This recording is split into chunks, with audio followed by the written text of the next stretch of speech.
When you imagine being the strongest, what exactly do you see?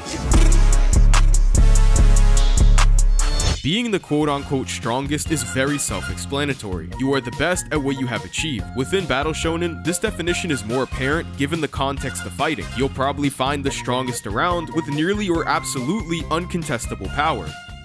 Being at the very top of the mountain invokes loneliness. You're now standing completely alone, and the pinnacle itself is empty because it's the very essence and fundamental idea of becoming the very best. This is the curse of being the strongest and being the very best, and it brings extremely negative effects even in the real world. If you live for competition and you're the very best, then there's nobody who could ever compete. But by far, my two favorite examples are Satoru Gojo and Son Goku. Both at different points become the strongest, and they find themselves fueled by this adrenaline-like drive to keep pushing themselves and their opponents even at the cost of others. When cracking a smile and truly enjoying the exhilarating feeling of pushing your own limits, both Satoru Gojo and Son Goku release this sadistic and battle-hungry power that can never normally be pushed by anyone in the entire universe. Jujutsu High began considering the idea that Gojo had just forgotten about Megumi. Gojo began having fun, and probably the most happy he's ever been since becoming the honored one. Goku, who originally turned Super Saiyan from the pure rage after the death of his best friend, tells Frieza that the fight is over and that he's no longer willing to show him mercy. But after experiencing the thrill and the point of which Goku realizes that he can no longer achieve the ecstasy and the high that he was getting from pushing his own limits, he stops fighting. Goku had forgotten about saying that he would never show Frieza mercy, just like how Gojo forgot about Megumi. Gojo was already born as the strongest. The very dynamic and the balance of power that had already existed for hundreds of years before his birth was completely shifted and moved the world itself just by the presence of another Six Eyes and Limitless user coming into existence. Awakening against Toji Zenin and becoming the honored one after nearly facing death for the first time in his entire life was when Gojo said that everything just felt correct. He couldn't care about Riko's death, and it's not what motivated him to take his revenge on Toji. Son Goku is born Saiyan, and that primal instinct for combat had been brought to ecstasy when facing his strongest opponents. When transforming himself into the legend of the race of those who fight for pure adrenaline in their lust for battle, Goku is drowned and consumed by his Saiyan instincts to the point where he tells his son Gohan that he can no longer control himself. These speech bubbles that are normally curved and completely softened are now given sharp edges. Normally Toriyama reserved this style as speech bubbles for villains and those with evil intent, but now also for Goku, who's transformed into the legendary Super Saiyan, who's clearly awakened his lust for battle that can only be pushed its farthest by the very strongest. Both Goku and Gojo are born with special properties that turn just being the strongest into starving themselves for another chance at pushing those same limits and finding the limit breaking point during combat. Despite them never saying it out loud, you can clearly observe their fighting fueled exhilaration that comes when facing opponents that can potentially give them the feeling of losing. What you'll find more miraculous and impressive than holding world records is when they're surpassed. Records are made to be broken, and that's truly unbelievable when we're talking about being the strongest. When your thrill for combat is powered within the blood coursing through your veins like Goku, or the feeling of alignment with the world only being reached when you're coming back from near death, and more importantly the feeling of losing, you are battle-hungry individuals that find this thrill better than anything that could possibly exist. Being the strongest or working to become the strongest can manifest differently depending on the individual. I've said that already, and that's because you can really see the distinction between Gojo and Goku having a more positive and negative effect when standing at the pinnacle. You'll realize pretty quickly that I'm mostly talking about Goku on Namek after transforming into a Super Saiyan.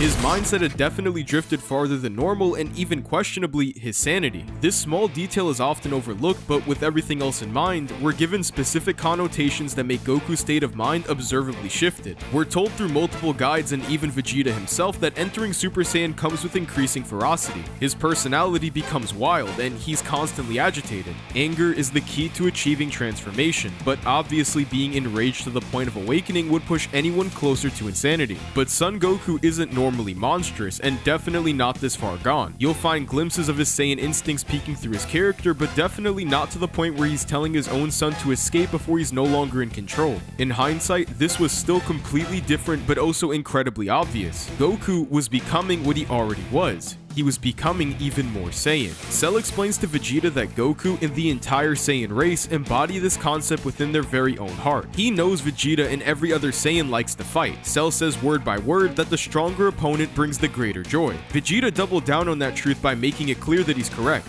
it's Saiyan psychology. This primal instinct for combat is likely what brings out this wild counterpart of Super Saiyans. These monsters are now within their most ferocious states for combat, just like Vegeta tells Android 19. Everything I've just mentioned was more than obvious when Goku transformed against Frieza. Only then, Goku had reached his breaking point and slowly began drowning himself deeper into becoming a Saiyan warrior. From the very beginning of Dragon Ball Z, we're slowly witnessing Goku's evolution into the Saiyan warrior born on Namek. It's not until he awakens into a Super Saiyan that this transformation was then complete. Saiyans themselves live for combat, and being brought to the edge of death makes them stronger through something called Zenkais. If you think that something like Zenkai boost came about through evolution, then it's possible that this concept had been born directly from Saiyans entering combat with the strongest opponents for generations. They might have been constantly reaching some type of hypertrophy, leading into recovery, and then evolving into becoming stronger after facing death time and time again. During his trip to Namek, Goku was training just like a Saiyan. He repeatedly brought himself closer to death and then began recovering with sensu beans and forcibly created his own Zenkais. Narrator himself said that Goku was living and reliving one of the primal cycles of Saiyans. Against Vegeta back on Earth, he was already diving deeper into his natural born instincts. He's growing even more excited the closer he's pushed into a corner, and this battle-hungry blood flows within Goku like seemingly never before. It's just like the narrator said, Goku is reliving one of the most primal cycles of a Saiyan, facing strong opponents till the brink of death like against Vegeta, to then become even stronger through once again destroying their bodies till obtaining Zenkais, to once again face even stronger opponents like Frieza that brought out that Saiyan instinct up to the surface and eventually transformed Goku into becoming the legendary Super Saiyan.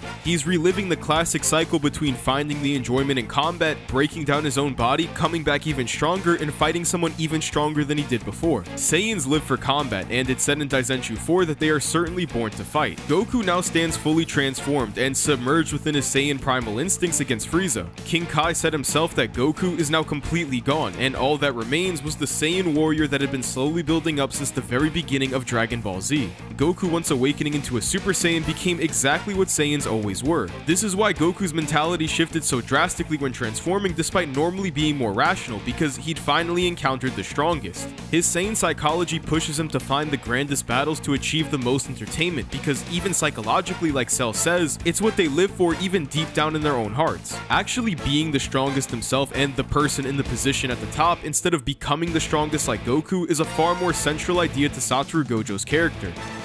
Goku becoming the strongest and facing those with greater power to eventually push his own limits, even while being at the top, isn't entirely the same, but they definitely share the same qualities. Jujutsu Kaisen focuses far more on the direct negative effects of sitting at the top that are associated with the inevitable loneliness that you would feel standing alone. This concept is something that I've talked about at length before, so unlike Goku's characterization, there's not much need to hyperfixate on this concept for Gojo. It should be in the top right, so make sure you go check it out. Jujutsu sorcerers connect with each other through combat, and you'll find some of the strongest bonds being made with complete strangers and those who start off as enemies. Fighting alongside and against each other brings about friendships that can seemingly last lifetimes. Yuji and Todo became best friends while fighting against and alongside each other at the Kyoto Goodwill event. Ryu and Yuta were always on opposite sides from the very moment that Yuta entered Sendai Colony. Ryu had exempt himself from an ordinary death by joining the Culling Games and searching for the greatest meal that he can find. His first life was lived pretty modestly, but now Ryu searches for the most delicious battle to fill his desire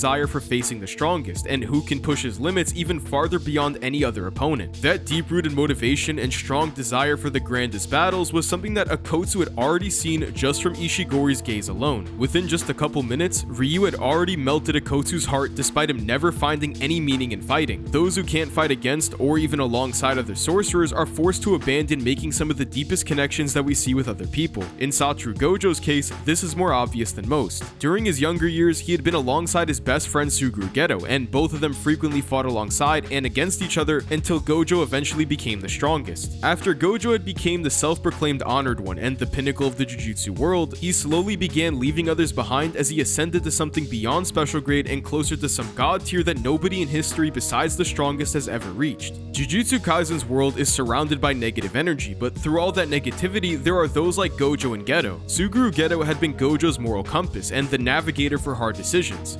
Gojo had mentioned to his best friend that he had never been able to connect with others, and Gojo probably isn't wrong about that. Being born already moving mountains and literally changing the dynamic of power already excludes you from most of the connections within the world of Jujutsu, except when it comes to others who are strong and capable of understanding you even somewhat, like Suguru Geto. When both Gojo and Geto considered themselves the strongest as a pair, that seems to be when their connection, ironically enough, was at its strongest. It's only after Gojo ascended and became the strongest where he reached his true eternal loneliness. Even if others love and adore you and you help them blossom like a flower, you can't ask that same flower to understand you. There's one quote from Naoya Zenin that explains this perfectly, and it's that the sin of the small fry is not understanding what true strength means. Maybe that's why nobody could understand Toji Zenin except perhaps Satoru Gojo. That feeling of freedom that came when Hanami felt the love for fighting actually did make her stronger. Toji, fighting for the wrong reason, held himself back before he eventually died. Even cursed spirits and those without cursed energy are doomed without those with great enough power to understand them like Toji, and they need to learn to love what they're doing like Hanami to reach that point of true satisfaction. Achieving both of these attributes during combat is when sorcerers thrive, and their opponents and allies finally see who they are on the inside. Domain expansions are the peak of Jujutsu sorcery, and they're also the live manifestation of your innate domain that comes directly from the soul itself. Everything about the core of Jujutsu comes down to sharing that understanding built from the inside of your heart and soul. It's the most deepest manifestation and the most intimate act between sorcerers, and that's exactly why it's called love.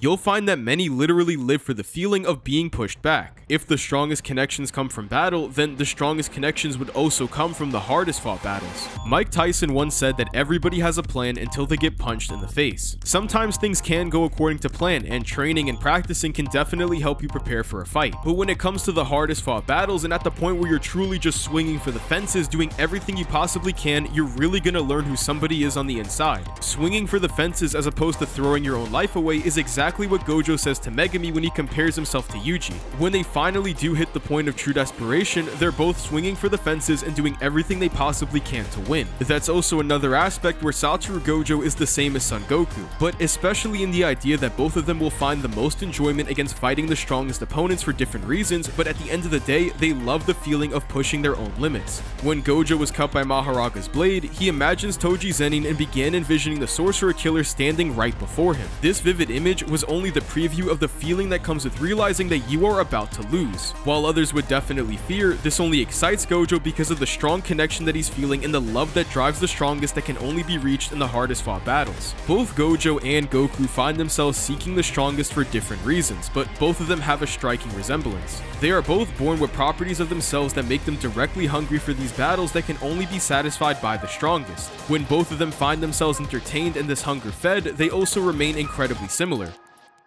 Goku was initially set on destroying Frieza. He doesn't say that Frieza isn't deserving of his mercy anymore, but rather that Goku can no longer act merciful. Others have already died, and Krillin, his best friend, can't be brought back with the Dragon Balls in Goku's mind, and this became a turning point literally and figuratively and pushed himself deeper into sinking into his nature as a Saiyan warrior. His Saiyan psychology bleeds through, and eventually, he seemingly forgets everything he'd already said. King Kai wanted to take Goku off planet using the Dragon Balls, but Goku swears that he's never gonna forgive him if King Kai doesn't let him settle this right now. Once King Kai agrees, he smiled at Frieza and tells King Kai to worry about his own worlds and not Goku.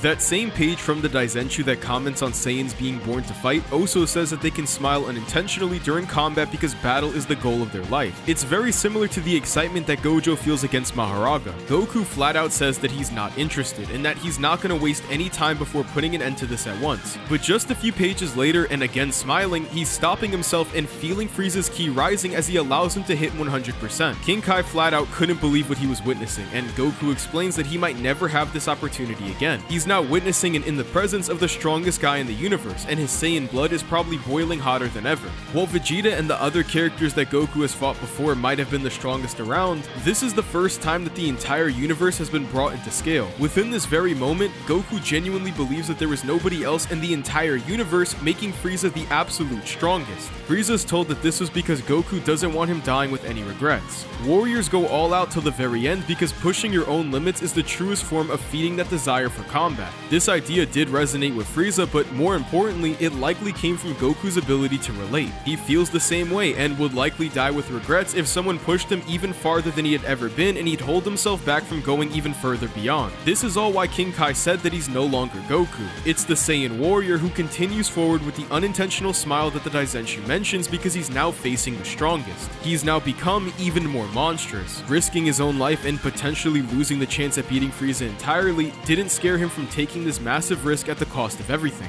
That's exactly why Goku's text boxes change shape. He's becoming even more monstrous, and nothing is going to stop him from giving into that Saiyan desire. Being more monstrous is yet again another central aspect within JJK. Thinking about yourself without holding back power that can easily crush others in your way is something that very few can comprehend. Gojo doesn't and can't really go all out with others around him because he's simply just too strong. It's another reason why he's alone as the strongest, but it's also something that's not too important during the Shinjuku Showdown since everybody else is nowhere nearby. Gojo was literally brought down to his knees against Sukuna momentarily, and probably would have died if it wasn't by chance that Sukuna's domain malfunctioned and couldn't be casted because of Unlimited Void. When realizing that there's another opportunity for pushing his own limits even farther than before, it provoked another smile. It's around this point and only another chapter later that they begin to consider that Gojo had just forgotten about Megumi. Sukuna and Kenjaku are threatening and definitely must be stopped, but overall, the main goal was still to save Megumi, who's pretty much Satoru Gojo's son and also his student. However, Gojo's excitement clearly reached an all-time high. Gojo was pushing his limits and finding the love that had always been out of reach, and against Sukuna, it changed everything just like Goku and Frieza. Both Goku and Gojo found the opponent that was willing to push them over the edge and farther than ever before. They both understand the idea of going all out and pushing your own limits, and honestly, Frieza and Sukuna deserve their own video, but that's another topic entirely. Both Goku and Gojo become monstrous, and they can even drift away from what's important because they're hungry for fighting the strongest. But they also differ completely in exactly what happens after they reach the point of becoming the strongest. Goku believes that there is always another person who can satisfy his desire for combat. It's what drives and really motivates his training over the course of basically his entire life. There's always going to be somebody stronger, and Goku never feels alone or that he's starving because of his hunger for battle that can never be matched or really fed. When it comes to Satoru Gojo, he's really the complete opposite. He feels that his loneliness is only a burden, and that's because in the bigger picture, Gojo's position as the strongest and being alone at the top is far more integral to the bigger picture of the JJK story. Gege Akutami, who's the mangaka and the author of JJK, outright said that his conception came about from needing another character who can be the strongest. Gojo's birth alone is described as being bursted onto the scene, and it sounds very forced, just like how Gege Akutami is kind of describing Gojo's conception as a character as a whole. He's given a role to play as the strongest, and that's the purpose he's serving in the story until the point where he's no longer involved. He's the quote-unquote strongest, but that also means that there is nobody potentially out there who can satisfy that hunger. Unlike Goku, he's completely alone, and this doesn't change until Sukuna's incarnation. Once pushing those limits and satisfying his hunger, he's now dying without any regret.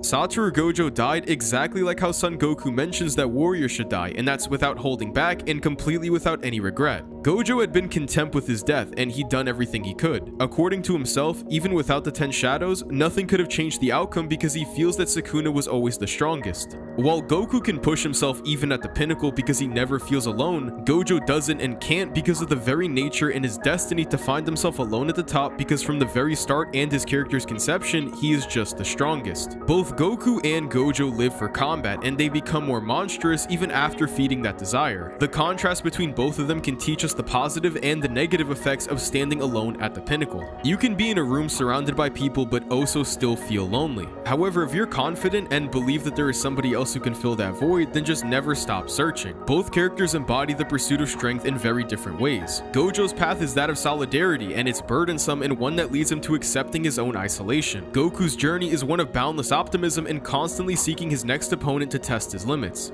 Gojo actually manages to find peace when finally encountering somebody who can rival and even overcome that insane power. Goku's satisfaction comes from the belief that the universe will always hold another challenge. These two iconic characters, while sharing a love for combat, can teach us about the duality of strength. It can either isolate you or push you to keep striving for more, and it all depends on how you view the world and your place within it.